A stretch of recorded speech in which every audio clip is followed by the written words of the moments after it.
Hey everyone, this is Elenbaas from Nightlight Astrology, and today we are going to continue looking at the meanings of the houses with specific attention to how the meanings of the houses may shift or change at different times of life. For example, sort of breaking life into three stages in this series. We've got childhood. What do the house meanings look like for kids? And then we have just sort of midlife range, which is what most people are used to when they hear about the meanings of the houses. They're usually being applied to people who are, say, between 20 and 60. I'm just making that up. And then we have another stage of life, which is, retirement, or let's call it if life were broken into three acts, let's call it the third act, maybe between 60 and 90, something like that. Another often neglected way of talking about houses is in terms of what those places look like at the early stage of life and the later stage of life. And I'm doing this because in the comments section to a lot of my horoscopes, I get people saying, hey, I'm retired. Could you talk about what this might mean if I'm no longer concerned with, say, career and income? Or, maybe I've been married for 40 years. I'm not going to meet someone new at this point. I mean, you never know. But so this series is devoted to helping people understand the meanings of the houses and how they may express themselves differently at different stages of life. I get a lot of parents that ask, what about this house for my 7-year-old? I started off thinking we would do all 12 houses, but I realized that as I was going through them, it would be better to break it into 3 sections. So today we're going to look at the succedent houses, which would be 2, 5, 8, and 11. We started off by looking at the angular houses, 1, 4, 7, and 10. So we'll just kind of take this 4 houses at a time, and then we'll do a third part probably next week. So anyway, that is our agenda for today. Don't forget to like and subscribe. Share your comments and reflections as we go. It really helps the channel to grow. I really appreciate you guys for doing that. You can find transcripts of any of my daily talks on the website, nightlightastrology.com. If you have a good story to share about any of the transits that we're ever looking at on this on my podcast, be sure to use the hashtag grabbed. Tell us your story in the comments section along with that hashtag and name the transit that you're talking about along with the story that you share. Or you can email us your story grabbed@nightlightastrology.com. Well, I am also really glad to be promoting the upcoming program on my website. Let me go over there right now. Sorry, I'm lost for words. I'm going to take you over to the website, nightlightastrology.com. And when you go over to the website, here it is right here. You go over there, you're going to click on the courses tab. We have a couple of programs that start in the new year, and the big one starts in November. The first year program, Ancient Astrology for the Modern Mystic, is the name of our first year course. We have 4 years worth of curriculum and a few other programs and specialty classes that we offer. The first year program is an immersion into the foundations of ancient astrology. This is Hellenistic astrology, but it's ultimately, I've been trained in both modern and traditional forms and tend to practice something I consider to be sort of a syncretic blend of ancient and modern astrology, modern archetypal astrology with its background in depth psychology, along with ancient Hellenistic astrology and all of its spiritual and philosophical meanings. So in this program, we're setting you up to be able to read charts for other people, or to deepen your understanding of the language of astrology so that it can become more of a tool that you know how to use for yourself, for the people that are close to you. So whether your intention is professional or personal, this program is designed to really give you a really solid, deep immersion and foundation. So there's 30 classes on the year that I lead and teach, and they're outside of those classes. We break out between major units of study and have study sessions with my tutoring staff. You can also ask questions in our classroom forum and get answers from my tutoring staff year round. You can email me as well with questions.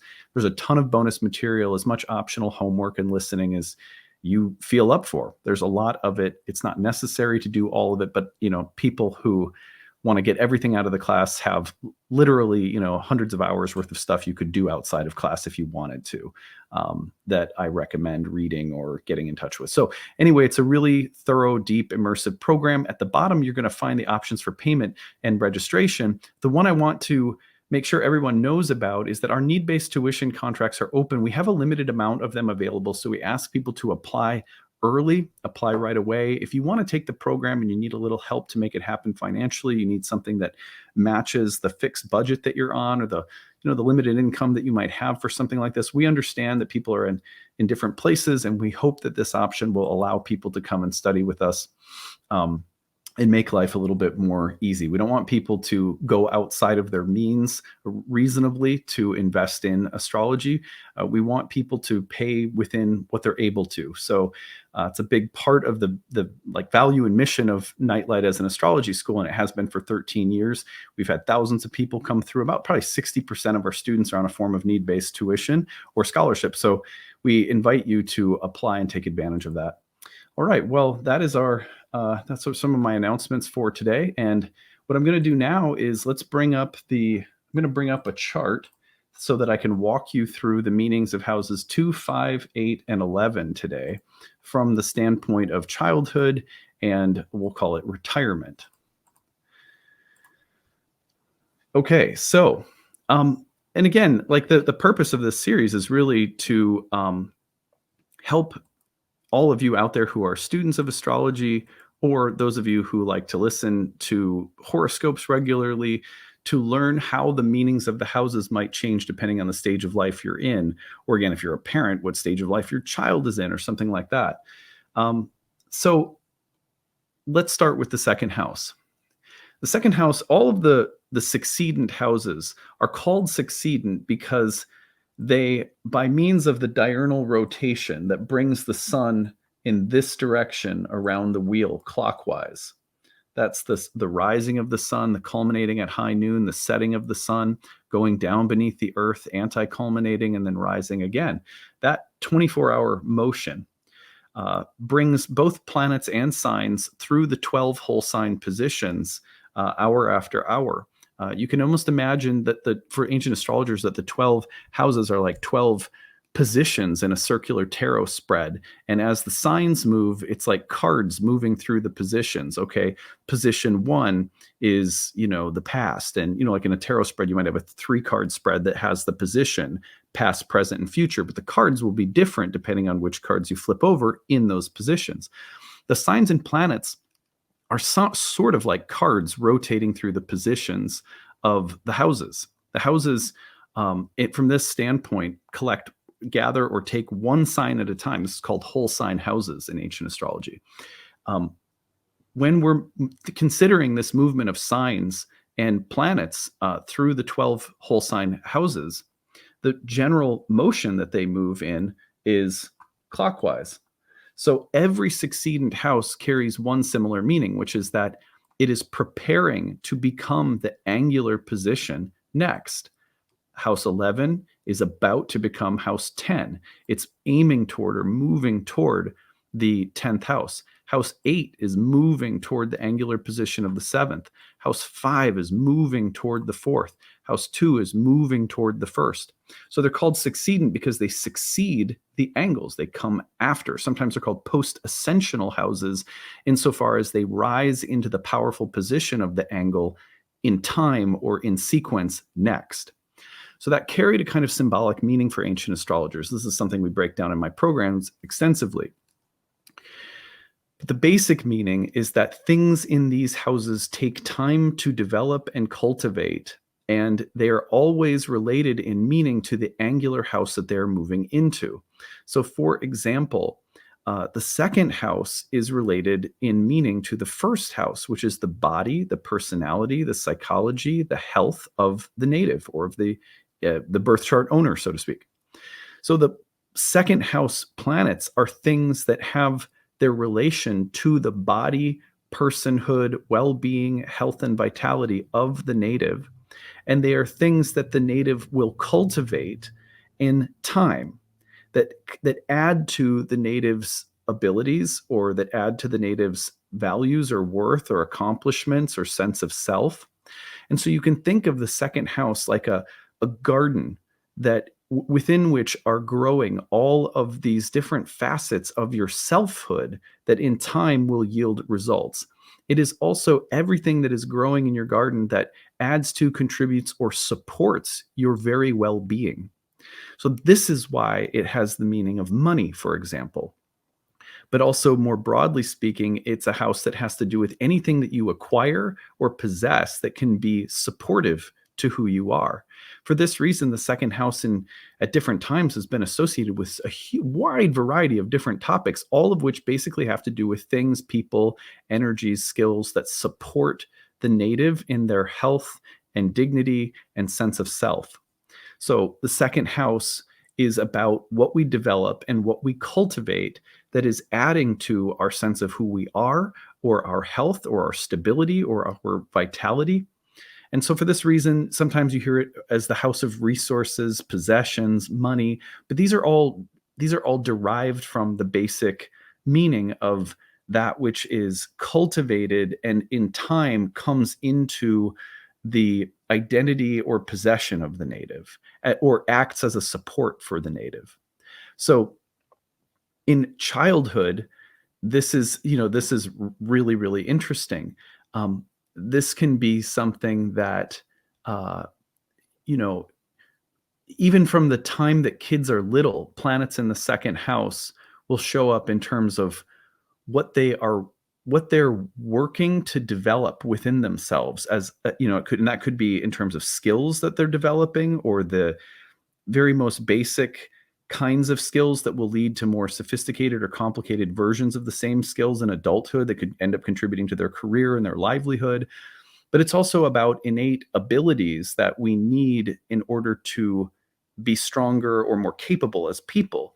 And so, for example, a lot of children with, let's say, Mars in the second house will be developing uh, the personal resource of courage, perseverance, bravery. They'll have to overcome fear. And you'll see kids working on this from the time that they're little, because these are, in a sense, cultivated qualities that we start cultivating at a very early age. Now, later, that Mars in the second house could be the sign of someone who does something entrepreneurial, right? Or someone who becomes quite muscular, or someone who, in time, uh, you know, ends up doing like an extreme sport, like surfing or something. But it could mean a lot of different things, is the point. And it's never too early to see kids cultivating things in the second house. Just think of it as the garden that within which things are growing, that the child will come to use as a resource, whether it's psychological, or it's a skill, or it's some kind of obstacle that they have to overcome. So that's one way of thinking about the second in childhood. That's can be very useful for parents going like, well, my kid's not going to make money yet, so what's their second house all about? Now, in retirement, the question is not how am I making money? Maybe I'm receiving a pension, or whatever. Like my money making days are behind me. I'm not so concerned with like the side hustles, or you know what I mean? Like I'm on a fixed retirement income or something. Now, there's always exceptions. Like people will very much still have second house things come up that are just straight up about money, resources, possessions, etc., at all stages and ages of life. In fact, in kids, you can see sometimes that second house transits will be about what's happening to their parents financially, and just setting them up for how they're experiencing money in the like in the environment, and then that has an influence on the trajectory of their lives in relationship with money. So it can always be related to money. But again, getting to this kind of deeper meaning is helpful. In retirement, the question might be, what am I still growing and cultivating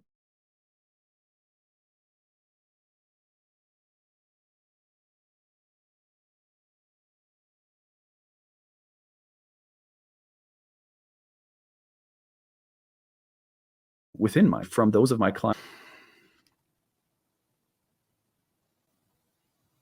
Oops. Okay. Sorry. Had a little glitch there. I had to pause. So one of the things that I hear most regularly from those of my clients who are in retirement phase of life, when it comes to the overall stage of life, is questions about what does my chart say about what I can do with this stage of life? What do I contribute? What do I make of myself? How do I learn? How do I grow? What am I cultivating within me?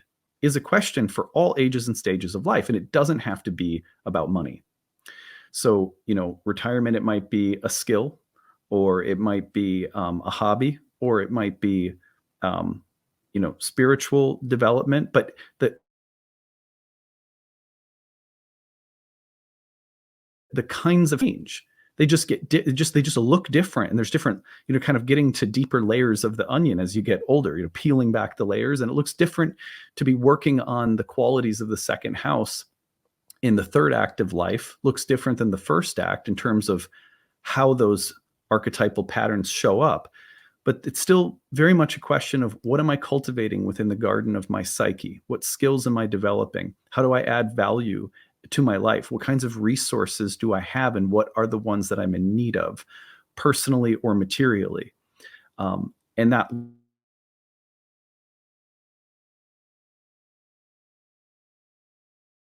could to like life to later in life, but is fundamentally uh, getting at the same archetypal or underlying consideration.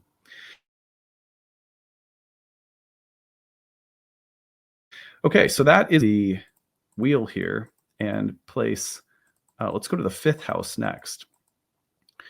So in the fifth house, we have a really interesting dynamic. And again, to start with the meaning of a succedent house, we are considering that in time, the fifth house planet is moving into the fourth.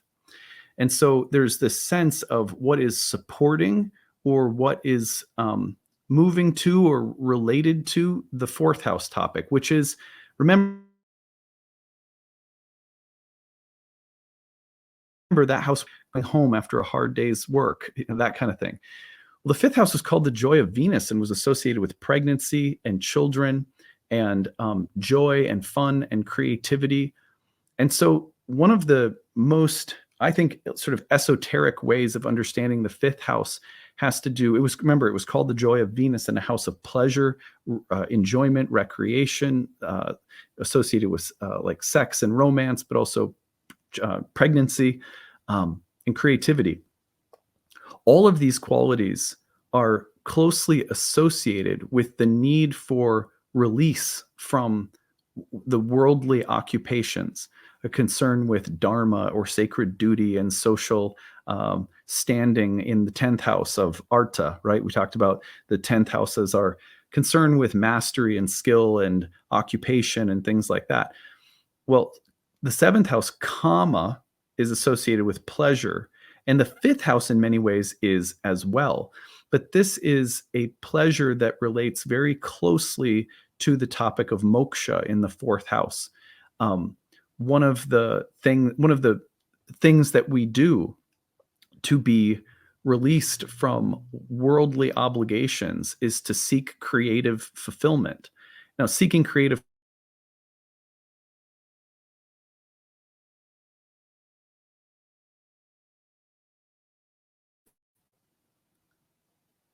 Sorry, guys. I have an internet connection issue today that's causing my connection to kind of cut in and out at times while I'm talking. So hopefully this comes through okay.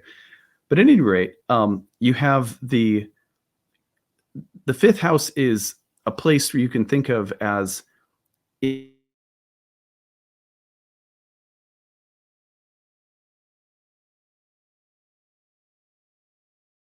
time, a feeling. Okay, we're trying this again.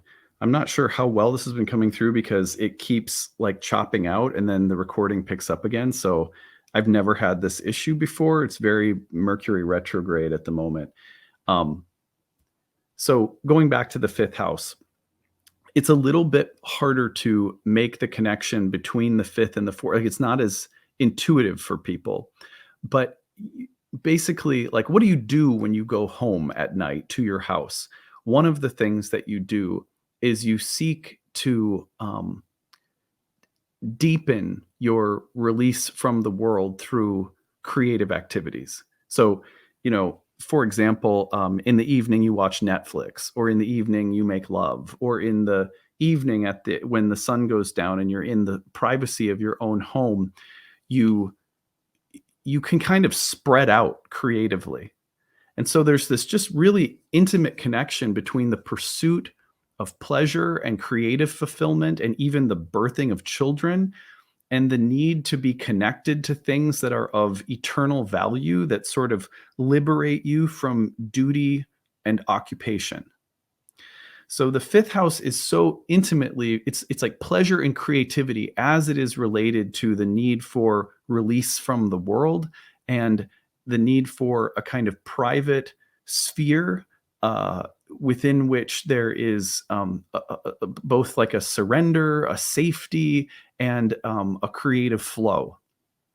And that's why this place is associated with childbirth as well, because there's something about um, what adds to the almost like they're almost like think of the fourth house like a hearth fire, and it's the thing at the end of the day, no matter what's happened, you can come back and sit and like take your shoes off, kick your feet up, sit by that fire.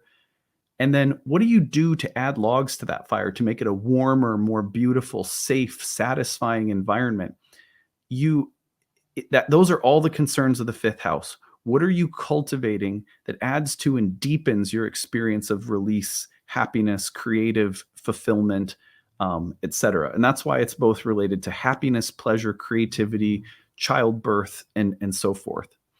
Now, that is a need that is perennial. I mean, it doesn't exist more or less at any stage of life. It just looks different at different stages of life. So often during the middle stage of life, the fifth house as a place of creative fulfillment has to do with how we offset or balance the obligations that we have socially or professionally, or even in different relational contracts that we have with other souls. How do we kind of balance those social obligations and duties with a feeling of kind of marching to the beat of our own drum, and the need for personal creative expression and fulfillment that sort of that takes us off the hook of all of those obligations. Most of the time during the middle of life, that looks like, how am I honoring my own creative genie, or how am I honoring my own creative spirit, and sort of following that call and incorporating it into my all of the other places that I am bound to through sacred contracts. Like, how do I bring that creative part of me into work? How do I bring it into the all the different spheres in which I have to go and show up? In the middle of life, the fifth house is like, how do I stay true to myself creatively? Which is basically like, how do I feel free from obligation to this world, even though I'm bound up in it and have all of these storylines that I have to play out as a matter of fate? In childhood, the fifth house has a lot more to do with planting the seeds of a creative center that I can go to, that will serve me, that will protect me, that will guide me, that will keep me true to myself throughout the adult stage. So much of the time, the fifth house in early life will have to do with the cultivation of a creative sense of identity, and the need for a private, individual sense of self that marches to the beat of its own drum. And so in children, the fifth house has so much to do with cultivating individual creative selfhood. In midlife, it has to do with tapping into it to survive all of the other things. And in retirement, it's almost like it returns to childhood, in the sense that in retirement, for many people anyway, there's less obligation socially, professionally. You're sort again, like you think about like in India, archetypally, you're going to the woods. You're like checking out of societal obligations, and you're a little less tethered to obligation and responsibility because you've kind of completed that stage.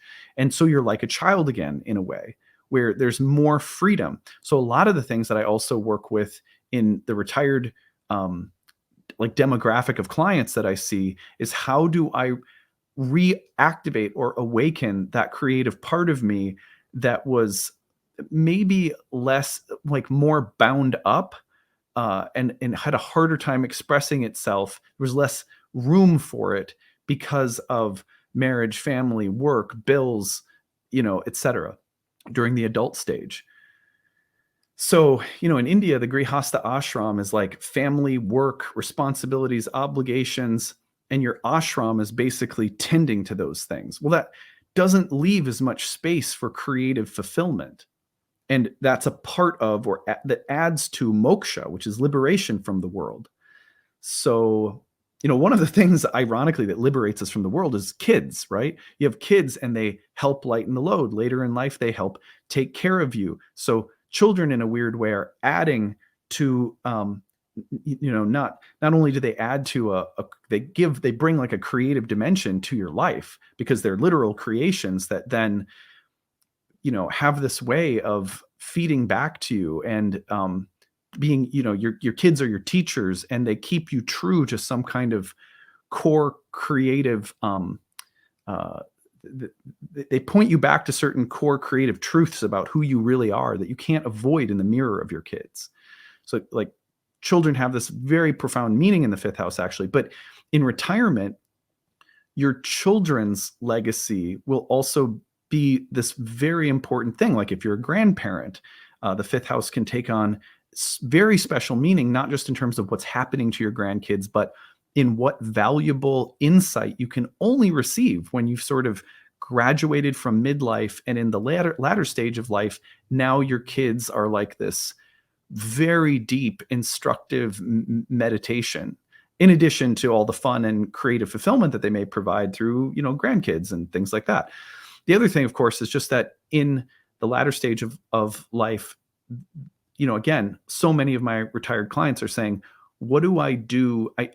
It's like I've been waiting for this time to activate a creative part of myself that hasn't been as accessible during this last stage of life.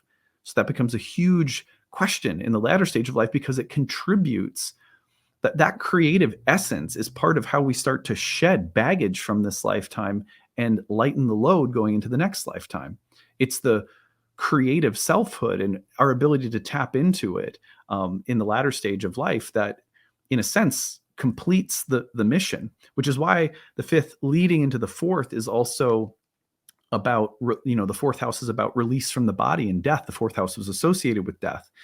This intimate relationship to creative fulfillment and reflection in the latter stage of life, as there is in childhood, because we're close to the portal of death, right? Death and birth are close together when you come out of it, and when you're getting close to going back through that portal. The creative space is very important in what it does and the feedback it provides us with, what it sets us up for in childhood, and what it prepares us to move through when we're closer to death. So those are, the creative questions of the fifth house live on at all stages of life. It's not just like, the fifth house is important for bearing children and, doing creative things with your career in midlife or something. Anyway, let's go to the eighth house. So with the eighth house, the meaning in childhood is very different from old age, but they share some things in common. Old age, sorry, that I shouldn't have said that. Later life or retirement. I don't mean old. When I think of old age, I personally think of something that although like I'm not looking forward to, my body getting older, like that scares me a little bit, just in terms of like not being able to do certain things. But I revere and honor all stages of life. So when I say old age, I know some people here maybe heard me say that and feel offended by it, but I just think of all stages as beautiful in their own respect. And I say that humbly as someone who's also, I have a certain trepidation of getting older. Like, will I do it well? Will I be okay to do it well? I don't know. So, but really what I mean is the third act of life, and the elder years, I think you could call them, the golden years, some people call them, or just the in the latter stage of life, many people are still in spirit super youthful. So I don't know. Anyway, I apologize if that wasn't the greatest label. Well, so eighth house, it takes its meaning from the seventh.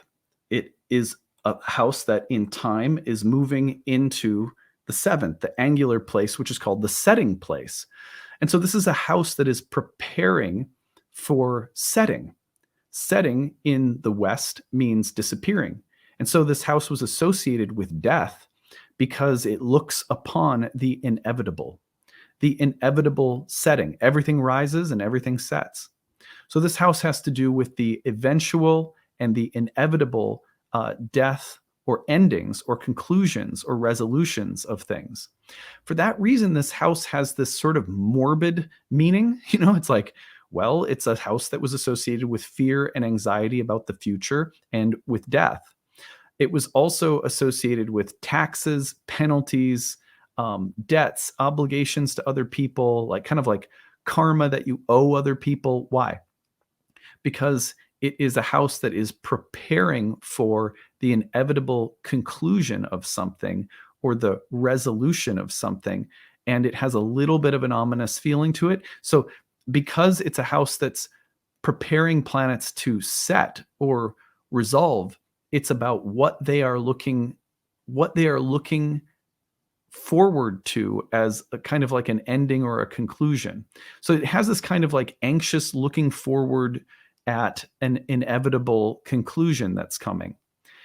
That, along with the sort of morbid connotation of going into the underworld and the darkness rising and the light disappearing, was associated with assessments karmically that would come and either give you something as an inheritance or some blessing or benefit that you receive because of good karma.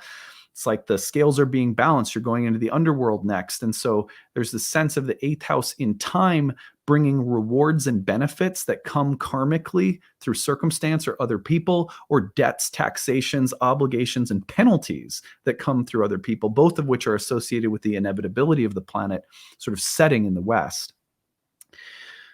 And again, death and fear and worry about the future, all also associated with the eighth house. Now, that looks different in childhood than it does in the latter phase of life or in retirement.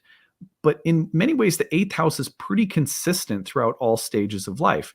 You can receive things or owe things at any stage, karmically speaking. I have seen many charts of, my clients or students where when they were in the eighth grade, they had an eighth house transit and a family member passed, or they experienced a great, tremendous loss.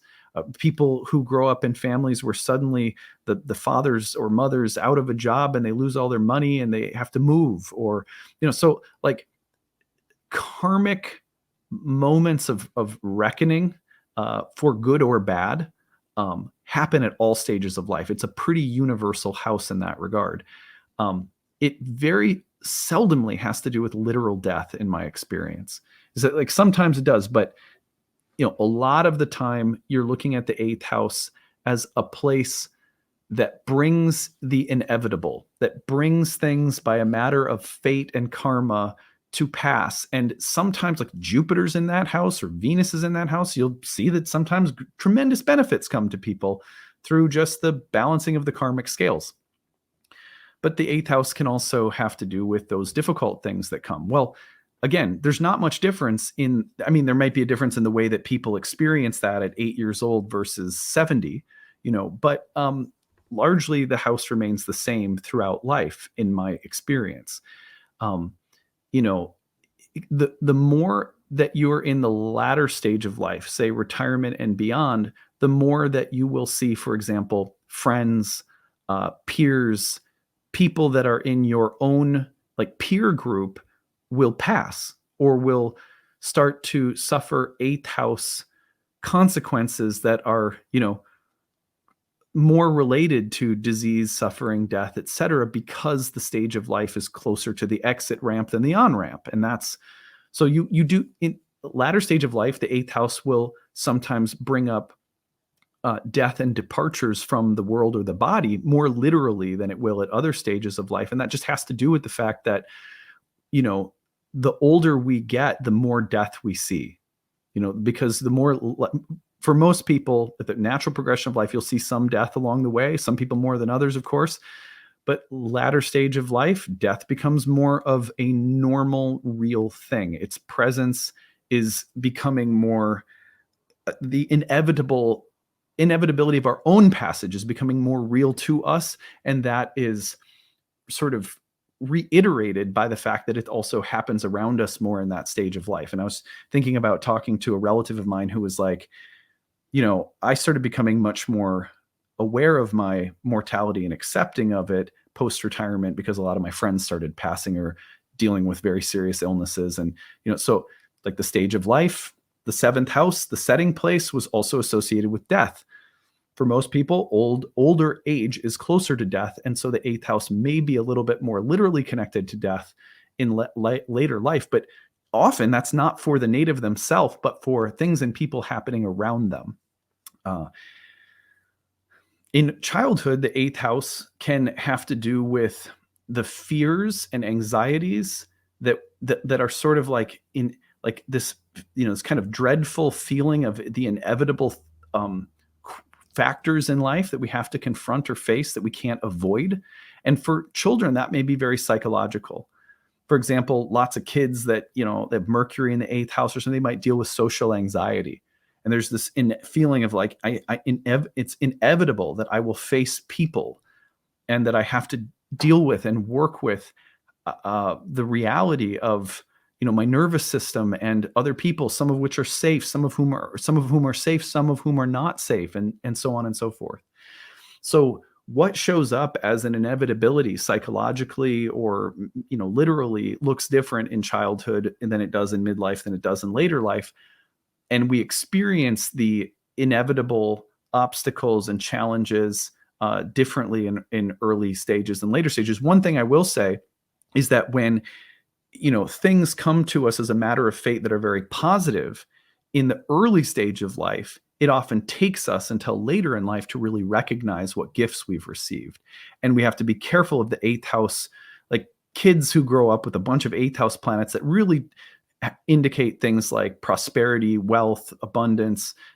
They may have to deal with entitlement, right? Or they may have to slowly come to recognize that what's been given won't always be there, right? There may come, the eighth house gives and it takes away. So, sometimes there's the early things that are given, it's harder to recognize their value or how supported we've been. And sometimes the journey for, eighth house children who have had a kind of enriching eighth house will be to recognize that some things have to be earned on one's own and some things have been given, right? Like there's this kind of dichotomy between the two. Anyway, I hope that's useful. So those are some differences between the eighth house in, say, childhood and the latter stage of life in retirement. Let's go finally to the 11th house.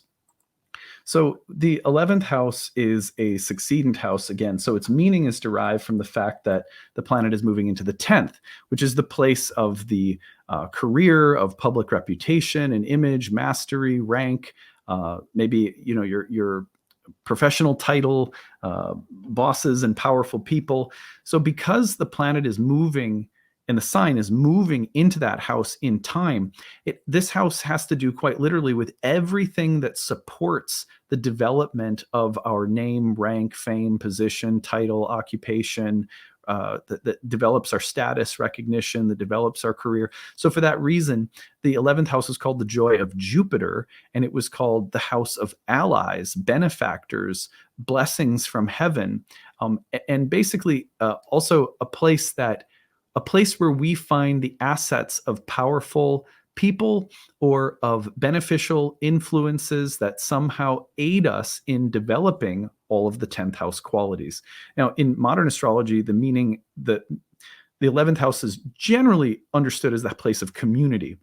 That's not really what it's meant traditionally. The 11th house has been associated with community insofar as you find communities or groups of people that sort of aid or support in the development of your aspirations, wishes, goals, social or professional agenda in life, or even on some level, your ideologies and how they shape your aspirations. So there can be like a sense of commonly held visions, dreams, goals, and aspirations that create communities or networks of people that you associate with. But it's not primarily a house of community. And so the difference is like, in a child's chart, the 11th house will often have to do with figuring out who and what are advantageous people, places, energies, types of activities that support and help you develop those things that you like or love or want to see amplified, that help develop your sense of being strong, capable, that help you feel like you're achieving things. And that is so the 11th house has a lot to do in childhood with like a social selection process. What do I like to do? Who are the right people to do things with? What are the places and environments that help me feel supported and strong and capable? And where do I thrive? And that will include like social circles of people, but there's a question within those circles, not just like, am I having fun? Do I get along? Do I like these people? But also, do they share a common vision of themselves and where they're going with their life? And kids are shaping that at school early on. They're experimenting and exploring with those things. And a lot of the lessons of who and where are our best fits socially for where we want to go. Those things are being shaped and explored and experimented with. And a lot of life lessons come for kids along those lines early on. It is not primarily like the 11th house will just be about what groups your kids belong to. It's more sophisticated than that. And so transits of malefics or benefics or different kinds of outer planets transiting that house will result in different kinds of social exploration, but for children, but often of the type of social exploration that is essentially about their development socially and in terms of status, recognition, ability, kind of calling and occupation eventually even. So, that's the best way I can describe how kids are going to be accessing the 11th house. And then you could say, like I always think of how interesting it is that, if you look at Steve Jobs' chart, he had a exalted Jupiter in the 11th house. And early on in life, like when he was quite young, him and Steve Wozniak started working together. That's a Jupiter in Cancer, an exalted Jupiter kind of allied connection to make. And that's quite typical for very powerful planets in the 11th house, that early on the child will have great mentors or allies or connections that help them foster and develop their social, professional, status seeking part of themselves, which is natural for all of us to do. Okay, well, anyway, and then if you have like Uranus in that house, it's about defiance and originality and rebellion, and you'll see those qualities being developed and sought out in different ways in children. And so it just depends on which planets are there and which sign is occupying the house, where its ruler is at. Now, later in life, in the mid part of life, it's pretty straightforward. Everything I've described about the 11th house shows up in pretty straightforward ways that I've already described. But in, say, retirement, the question usually is, what if any social goals do I have now? They may be more religious, in like the communities and people that you spend time with in retirement may have more to do with spiritual development, for example. And so the allies may shift in a more spiritual direction because there's less investment in a career, but there's more investment in spiritual aspirations and communities, right? So it's almost like the 11th and 9th start working together a little bit more. You could also see in retirement that the aspirations, a lot of people end up doing different kinds of volunteer work in retirement, or they get involved in things that still give them a sense of being productive and valuable, and that there's something to do that they really care about. But maybe it's not so important that they're making money doing it, but still the people, allies, connections that are important to your overall aspirations that are keeping you involved in the society you live in will be found in the 11th house. Now, in retirement, that might also look like the 11th house, remember, is also opposite the 5th, the place of creative fulfillment. It is very possible that there's more of a synthesis between the 5th and the 11th in retirement, where I'm seeking creative connections that aid in moksha and liberation from the world, which might be like I'm looking for people to play like my grandmother, who like loved to play pinochle in retirement. You know what I mean? Like, and I'm not trying to stereotype. That was my grandma. So you got the idea. So different, the same house with the same topics can mean different things at different stages. And I hope that this talk has illustrated that, even briefly or sort of topically, so that you have a feeling that this is the underlying meanings of the houses are more than just a set of topical keywords. that there's a kind of philosophical and conceptual template that's very broad and can encompass all stages of life and can show up at different times in different ways while staying true to the underlying archetypal meaning that the house comes from. And a lot of that in my classes, it takes us 12 hours to go through all of these things. So if you like this kind of stuff, I couldn't recommend more highly that you check out the first year program, because it's this kind of understanding of the houses and the planets and the signs and aspects and dignities that will take your ability to read and hear the language of astrology at a much deeper level. It just takes it to the next level. And then your ability to use the tool yourself or for other people is suddenly there for you. And your understanding of your own chart, your own transits, or the people close to you, it goes into a totally a much more elevated space. It's like your understanding becomes, you start to become really fluent in a language. Most people don't realize that I love astrology. You love a language. If you love it, learn to speak it at more and more fluently. Learn the etymologies. Learn about the language at a deeper level, and you'll find that you're more profoundly satisfied with the thing you love. So that's why I recommend studying to everyone, because it's a process that for most people is spiritually healthy and transformative, and it adds to something you already love. You don't realize that you can love it about 10 times more, and most people don't even realize that. So anyway, that's it for today. I hope this was useful. We will return to look at the cadent houses in the final part of this series, probably next week at this point.